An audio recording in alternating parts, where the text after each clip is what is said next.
अस्सलामुअलैकुम स्टूडेंट्स।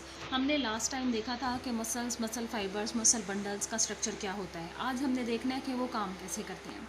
जब हमारे मसल्स एट रेस्ट होते हैं, यानी जब हम उनको इस्तेमाल नहीं कर रहे, तो जो ट्रोपोमायोसिन उसमें जो प्रोटीन होती है वो इस तरह से एक्सपोज होती है that in such a way that it covers the sites on active chain where the head of myosin becomes attached. Actin के ऊपर ट्रोपोमायोसिन लिपटी पड़ी होती है और एक्टिन पर मखसूस जगह होती हैं जहाँ पर मायोसिन पर मौजूद जो क्रॉस ब्रिज हैं वो आकर अटैच हो सकते हैं। तो जब ट्रोपोमायोसिन एक्टिन के ऊपर लिपटी पड़ी होती है तो एट रेस्ट ये उन हेड्स को, उन जगहों को अटैचमेंट की कवर कर देती है। This has the effect of displacing the tropomyosin, exposing binding sites for the myosin head. Once the myosin head becomes attached to the actin filament, ATP is hydrolyzed and the bridge goes to its cycle. अब होता क्या है कि troponin जो molecule होते हैं वो अपनी जगह से सिरकते हैं, कैल्शियम आयन आकर यहाँ पर बाइंड करता है, ट्रोपोमायोसिन अपनी जगह से एक्सपोज हो जाता है और वो एक्टिन पर मौजूद जो बाइंडिंग साइट होती है उसको एक्सपोज कर देता है। तो जो ट्रोपोनिन होती है ये सारा काम ट्रोपोनिन और ट्रोपोमायोसिन करती हैं और उसके बाद मायोसिन पर मौजूद जो क्रॉस ब्रिज होते हैं वो आकर एक्टिन के ऊपर अटैच्ड हो जाते हैं। जब ये एक दफ़ा अटैच्ड हो जाते हैं तो इस दौरान दोनों जो फिलामेंट्स हैं वो टेक्निकली एक दूसरे के नीचे ओवरलैप यानी स्लाइड करती हैं, जिसे हमने स्लाइडिंग फिलामेंट मॉडल में पढ़ा था। इस दौरान एटीपी जो होती है हाइड्रोलाइज्ड पानी की मौजूदगी में ब्रेकडाउन का शिकार होती है। This ATP is provided by large number of mitochondria present in each muscle cell. ये ATP आती कहाँ से है? क्योंकि मसल सेल्स में बहुत सारे जो माइटोकॉन्ड्रिया हैं उनका काम ही ये होता है कि वो ATP सिंथेसाइज करें, जो कि हमारे पावर हाउस ऑफ सेल है, और ATP हमारी एनर्जी करेंसी है। उसके बाद ATP जब एक फॉस्फेट को अपने से ब्रेक डाउन कर देती है तो वो ADP में कन्वर्ट हो जाती है और जो बॉन्ड ब्रेक होने में एनर्जी खर्च होती है, इस्तेमाल होती है, वो इस जगह पर इस्तेमाल होती है। For the above account it is revealed that ATP is needed to break the link between myosin bridge and actin. अब अगर मायोसिन के जो क्रॉस ब्रिज हैं वो एक्टिन के ऊपर अटैच रहेंगे तो हमारे मसल्स कॉन्ट्रैक्टेड फॉर्म में रहेंगे, वो रिलैक्स नहीं हो सकते। तो इस चीज़ को ब्रेक भी करना है, इस चीज़ को छोड़ना भी है। अब ऐसी सूरत में ATP की जो क्वांटिटी है वो आहिस्ता आहिस्ता कम हो जाती है, energy level Aahista Aahista drop हो रहा होता है और जो मायोसिन के क्रॉस ब्रिज होते हैं वो एक्टिन से जुदा होना शुरू होते हैं। आमतौर पर जब किसी इंसान की डेथ होती है तो उसकी बॉडी, शायद आपने कभी ऑब्ज़र्व किया हो या सुना हो कि उसकी बॉडी स्टिफ होती जाती है, उसके पट्टे अकड़े महसूस होते हैं। उसकी रीज़न क्या होती है? एक इंसान की वफ़ात के बाद उसकी, क्योंकि सेल्स, उसके ऑर्गन्स डेड होना शुरू हो जाते हैं, उसके जो ATP के रिजर्व्स होते हैं वो ख़त्म होना शुरू हो जाते हैं। तो ज़ाहिरी बात है कि जब ATP के रिजर्व्स ख़त्म होना शुरू हो जाएंगे तो क्रॉस ब्रिज जो कि मायोसिन पर मौजूद हैं, जो कि एक्टिन के ऊपर अटैच्ड हैं, वो उसके साथ अटैच्ड ही रहेंगे, वो डिटैच नहीं रहेंगे और जो मसल्स हैं वो कॉन्ट्रैक्टेड फॉर्म में ही रहेंगे और इस वजह से पूरी बॉडी के जो पट्टे हैं वो अकड़े हुए महसूस होंगे और वो वक्त पड़ने के साथ साथ मज़ीद स्टिफ आपको फील होंगे। इस चीज़ को कहते हैं rigor mortis. Rigor mortis dead body में होता है when the cross bridge of myosin remain attached to the actin, so the body and the muscles become stiff and taut. तो टॉट का मतलब है कि स्टिफ सख्त हो गए होते हैं, कॉन्ट्रैक्टेड रहते हैं। This condition is known as rigor mortis. Rigor mortis बड़ी इंपॉर्टेंट डेफिनेशन है, 2 नंबर की आती है। अगर आपको पेपर में सवाल आता है तो आपने ये जो 3-4 लाइनों में इसका जवाब लिखा है और जो मैंने आपको एक्सप्लेन किया आपने उसको अपने सादा अल्फाज में बयान कर देना है। अब एक्टिन और मायोसिन की ये जो अटैचमेंट है इसमें हमने कैल्शियम का रोल देखना है कि कैल्शियम का क्या रोल है। हमने बारी बारी स्टेप बाय स्टेप हम हर चीज़ को देख रहे हैं। पहले हमने स्ट्रक्चर को देखा, फिर हमने एक्टिन और मायोसिन, ट्रोपोमायोनिन और ट्रोपोसिन को देखा, फिर हमने क्रॉस ब्रिज की बात की, हमने ATP का रोल देखा। अब हमने देखना है कि कैल्शियम का क्या रोल है। मसल जब भी कॉन्ट्रैक्ट करते हैं या नर्व इम्पल्सेस भी जब भी वो हमारे जिस्म में गुजरती हैं, वो मैसेज भेजती हैं, तो हमारे जो मसल्स होते हैं, नर्व्स, उनके साथ भी कनेक्शन बनाती हैं। जब भी कोई नर्व इनरवेट करती है यानी वो किसी मसल के साथ अंदर पेवस्त होती है और उसको कॉन्ट्रैक्शन और रिलैक्सेशन उसकी कंट्रोल करती है, कॉन्शियस हो या अनकॉन्शियस हो, उसके मिलाप को हम कहते हैं न्यूरोमस्कुलर जंक्शन। तो ये जो नर्व होती हैं, ये न्यूरोमस्कुलर जंक्शन जो होती हैं उसकी मदद से ये मसल्स को मैसेज फराहम करती हैं कि कॉन्ट्रैक्शन करनी है और रिलैक्सेशन करनी है। All the fibres innervated by a single motor neuron are a motor unit.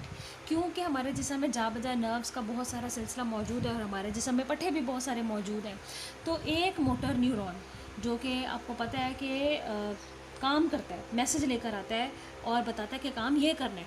तो जो मोटर न्यूरॉन जो ये तीसरी किस्म है न्यूरॉन्स की, ये आकर जब एक मसल फाइबर के साथ अटैच्ड होता है तो इस कलेक्शन को हम कहते हैं मोटर यूनिट। ये भी आपसे पूछा जा सकता है पेपर में कि मोटर यूनिट क्या है। अब सार्कोलेमा जो है आपको पता है कि मसल फाइबर के मौजूद बाहर एक मेम्ब्रेन है, प्रोटेक्टिव इन नेचर है, कवर करके रखती है। तो सेल्स इसके अंदर डीप पेनिट्रेट हुए होते हैं। इसके अंदर टिब्यूल्स का एक सिस्टम होता है। जब हमने मसल फाइबर का स्ट्रक्चर पढ़ा था तो आपको टी टिब्यूल सिस्टम बताया था। इन टी टिब्यूल्स का असल नाम जो है ये ट्रांसवर्स टिब्यूल है, क्योंकि ये उफ़क़ी रुख पर फैलती हैं और पूरा कवर करती हैं। और इनके अंदर खाली जगह होती है जिसे ल्यूमिन कहते हैं, जिसके अंदर से मुख्तलिफ़ किस्म का जो फ्लूइड है, जैसे कि एक्स्ट्रा सेलुलर फ्लूइड है, वो मौजूद होता है। The thousands of T tubules of each muscle cells are collectively called T systems। क्योंकि ये तादाद में बहुत ज़्यादा है तो इन पूरी चैनल्स को, इन ट्यूब्स की कलेक्शन को हम कहेंगे टी सिस्टम। अब ये क्या करती है, ये मायोफिब्रिल में मौजूद जेड लाइन पर ए और जो आई बैंड है वहाँ मौजूद जो एक्टिन और जो मायोसिन हमारे थिक और थिन फिलामेंट हैं उन तक जो है वो रब्त का निज़ाम पहुँचाएंगी। जो टी टिब्यूल सिस्टम है इसका टर्मिनल पोर्शन यानी टिप की तरफ जो पोर्शन होता है वो सार्कोप्लाज्मिक रेटिकुलम यानी मसल सेल्स में मौजूद जो मखसूस साइटोप्लाज्म है उसको हम आम साइटोप्लाज्म नहीं कहते, उसको सार्कोप्लाज्मिक रेटिकुलम कहते हैं। उसके साथ कनेक्शन बनाती हैं और साइटोप्लाज्मिक रेटिकुलम जो है ये मददगार साबित होता है यहाँ पर कैल्शियम आइंस को पहुँचाने के लिए। जब कैल्शियम आइंस यहाँ पर आते हैं क्रॉस ब्रिज जो हैं वो अच्छे तरीके से अटैच्ड हो जाते हैं और कैल्शियम आइंस की बहुत बड़ी इंपॉर्टेंट है कॉन्ट्रैक्शन ऑफ द मसल्स के लिए। तो सार्कोप्लाज्मिक रेटिकुलम क्या है, ये एंडोप्लाज्मिक रेटिकुलम की वो मखसूस किस्म है जो कि एक कॉन्टीन्यूअस सिस्टम बनाता है, टी टिब्यूल सिस्टम के साथ अटैच्ड है।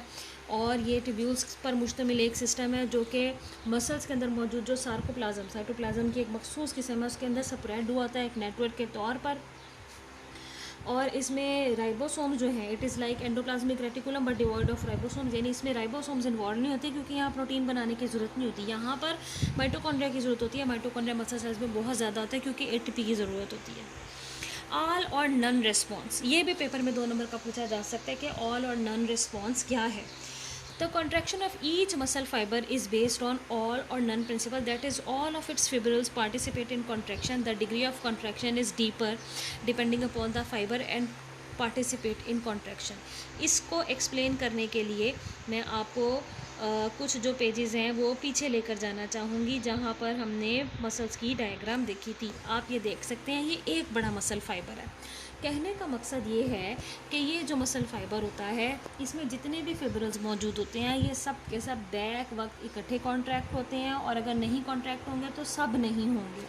तो इस प्रिंसिपल को हम कहते हैं ऑल और नन रेस्पॉन्स। तो हमारा जो मसल है वो इकट्ठा होकर एक वक्त में कॉन्ट्रैक्शन दिखाता है और फिर उसके बाद रिलैक्स हो जाता है। एनर्जी, जैसे कि मैंने अभी आपको बताया, एनर्जी की सप्लाई माइटोकॉन्ड्रिया के थ्रू होती है। एनर्जी करेंसी हमारी एटीपी होती है। ये जनाब क्यों पैदा होती है, जब ग्लूकोज हम खाते हैं और जो भी खुराक हम खाते हैं वो डिज़ोल्व होती है, वो मुख्तलिफ मेटाबॉलिक प्रोसेस से गुजर के जब ग्लूकोज पैदा करती है तो ग्लूकोज ऑक्सीजन के साथ मिलाप करता है एरोबिक रेस्पिरेशन में और एटीपी बनाता है। हमारे मसल्स जो है वो भी स्पेशली ग्लूकोज की ब्रेकडाउन की मदद से तेज़ी से एटीपी बनाते हैं और हमारे पट्ठों में और हमारे फैट सेल्स में ग्लूकोज को क्योंकि वैसे तो स्टोर नहीं किया जा सकता तो इसको रिज़र्व्ड फूड मटेरियल ग्लाइकोजन की शक्ल में स्टोर किया जाता है। तो हमारा रिज़र्व फूड मटेरियल है ग्लाइकोजन।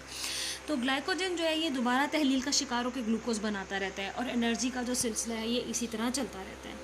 अच्छा, इसके नतीजे में आप देखते हो कि when more energy is required a high metabolism is started, it is provided by another energy storing substance called creatine phosphate. बाज़ दफ़ा जबकि एनर्जी की रिक्वायरमेंट ज़्यादा होती है, हमारा सांस इतना तेज़ी से नहीं चल रहा होता और हम इतनी तेज़ी से खा पी भी नहीं रहे होते तो एनर्जी को तो बाहर रखना ज़रूरी होता है। ऐसी सूरत में क्रिएटिन फॉस्फेट काम करता है और ये एनर्जी की प्रोडक्शन करता है। तो पेपर में आपसे पूछा जा सकता है कि दूसरा सोर्स क्या है, तो आप जवाब देंगे क्रिएटिन फॉस्फेट। अब अगर आप बहुत ज़्यादा देर तक प्रोलॉन्ग स्ट्रेनस मस्कुलर एक्टिविटी यानी बहुत ज़्यादा सख्त जान तलब जो है वो काम कर रहे हैं, एक्सरसाइजेस कर रहे हैं, स्पोर्ट्स खेल रहे हैं, घर के ऐसे काम कर रहे हैं जिसमें आपने आराम नहीं किया, जिसमें आपने खुराक टाइम पर नहीं ली या ज़्यादा लंबे अरसे के लिए खुराक को आप निगलेक्ट करें, ऐसी सूरत में आपका जो ग्लाइकोजन जो कि जिस्म में स्टोर होता है वो आहिस्ता आहिस्ता तहलील होता चला जाता है और वो मौजूद ग्लूकोज के बाद एनर्जी की प्रोडक्शन जो है वो करता रहता है। लेकिन उसके साथ सांस जो है वो भी ऑक्सीजन प्रोवाइड करना ज़रूरी है। सांस एक हद तक बढ़ सकता है ऐसी सूरत में जो आपके अब ग्लूकोज मौजूद है लेकिन ऑक्सीजन उतनी तेज़ी से जिस्म को नहीं मिल रही, तो ग्लूकोज एनारोबिकली डिवाइड होता है। एनारोबिकली ये एनर्जी प्रोडक्शन करता है और फिर ये लैक्टिक एसिड पैदा कर देता है। लैक्टिक एसिड क्योंकि एसिड है, तो जब ये आपके पट्ठों में जमा होना शुरू हो जाएगा, पीएच को चेंज करेगा, डिस्टर्बेंस पैदा करेगा और इसकी वजह से आपके पट्ठों में दर्द रहेगी। At rest 1/5 of the lactic acid is broken aerobically and its energy is use to change the remaining 4/5 lactic acid into glucose. जब सख्त काम करने के बाद आप आराम करते हैं, रात को सोते हैं, तो आपको शदीद दर्दें महसूस हो रही होती हैं अपने पट्ठों में। उसकी रीज़न ये होती है कि आपके पट्ठों में लैक्टिक एसिड जमा हुआ होता है। अब जब आप आराम कर रहे होते हैं, आपने खुराक ली होती है, आपकी ऑक्सीजन लेवल जो आप सांस के थ्रू ले रहे हैं वो भी नॉर्मल चल रही है, तो होता क्या है, आराम करने के साथ अगर 5 हिस्से आपके जिस्म में लैक्टिक एसिड मौजूद है तो उसमें से एक हिस्सा आहिस्ता आहिस्ता वापस एरोबिकली यानी ऑक्सीजन की मौजूदगी में तोड़ दिया जाएगा और उसको वापस एनर्जी बनाने के लिए शामिल कर लिया जाएगा। जो बाकी 4 हिस्से बचेगा उसको भी आहिस्ता आहिस्ता थोड़ा थोड़ा करके आराम करने के नतीजे में ग्लूकोज में कन्वर्ट कर दिया जाएगा। अब मैं आराम करने के नतीजे में क्यों कह रही हूँ, इसकी रीज़न ये है कि जब आप आराम कर रहे होते हैं तो आपकी एनर्जी रिक्वायरमेंट बहुत कम होती है। अब हम इस येलो बॉक्स को देख लेते हैं। हमारी जो मसल्स की एक्सरसाइज है वो कैसे है, हम वॉकिंग करें, जंपिंग करें, स्विमिंग करें, जॉगिंग करें, हम घर के कुछ इस तरह से काम करें तो उसमें हमारे स्केलेटल मसल्स जो हैं वो मुसलसल काम करते रहते हैं। लेकिन उसके साथ साथ हमें अपनी डाइट का भी मुसलसल ख्याल रखना पड़ता है ताकि वो ग्लूकोज फराहम कर सके और जो ऑक्सीजन है जो कि हम सांस लेने के दौरान इस्तेमाल करते हैं वो भी जाकर इस ग्लूकोज के साथ मिलकर माइटोकॉन्ड्रिया के अंदर जो which is the power house of cell energy फराहम कर सके। और इन सारे प्रोसेस के नतीजे में मायोग्लोबिन नाम की प्रोटीन बनती है जो कि हमारे पट्ठों को मजबूती फराहम करती है और हमारे पट्ठे जो है वो अच्छे तरीके से काम कर सकते हैं। अगर ये सब चीज़ें नॉर्मल फिनोमिनॉन में नहीं चलेंगी तो हमने जो मसल्स हैं उनमें फटीग का सिलसिला रहेगा, हमारे मसल जो हैं वो वीक होते चले जाएंगे। इसके अलावा अगर आप काम नहीं करते, एक्सरसाइज नहीं करते, बस खाते और बैठे रहते हैं तो आपके जो मसल्स होते हैं वो इमोबिलाइज होना शुरू हो जाते हैं, वो वीक होना शुरू हो जाते हैं और अट्रॉफी यानी वीकनेस की एक्सट्रीम कंडीशन की तरफ जाने लगते हैं क्योंकि आप उनको सही से इस्तेमाल नहीं कर रहे होते।